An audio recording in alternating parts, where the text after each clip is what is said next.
পৃথিৱীলৈ পদাৰ্পণ কৰিছে এলিয়েনে। এলন মাস্কে সম্ভৱ কৰি তুলিছে সকলো। ব্ৰিটেইনৰ আকাশত দেখা গৈছে অদ্ভুত পোহৰ। নাছাই কৰিব নোৱাৰা কাম সম্ভৱ কৰি তুলিছে এলন মাস্কে।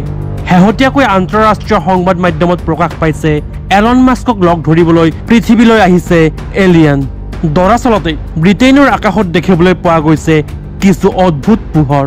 ঘূৰণীয়া আকাৰৰ এই পোহৰে আলোড়নৰ সৃষ্টি কৰিছে সমগ্ৰ ব্ৰিটেইনত। বহু আন্তঃৰাষ্ট্ৰীয় সংবাদ মাধ্যমত প্ৰকাশ পাইছে যে এলন মাস্কৰ প্ৰতিষ্ঠান স্পেচ এক্সে বহুদিনৰ পৰা অন্য গ্ৰহৰ প্ৰাণীৰ সৈতে কৰি থকা পৰীক্ষা নিৰীক্ষা সফল হৈছে, যাৰ ফলত পৃথিৱীত পদাৰ্পণ কৰিছে এলিয়েনছে। কিন্তু ৰ'ব, এয়া জানো সত্য? দৰাচলতে এই ঘটনাৰ আঁৰৰ মানুহজন এলন মাস্ক হয় যদিও এয়া কোনো এলিয়েন্সৰ বাহন নহয়। আচলতে এয়া হৈছে স্পেচ এক্সৰ ফেলকন 9 ৰকেটৰ পোহৰহে।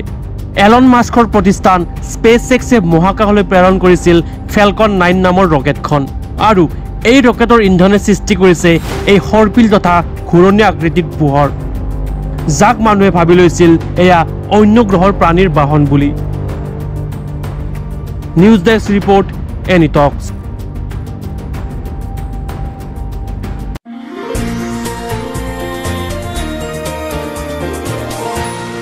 এনি টক্স, সতৰ বিপৰীতে ৰাইজৰ স্বাৰ্থত।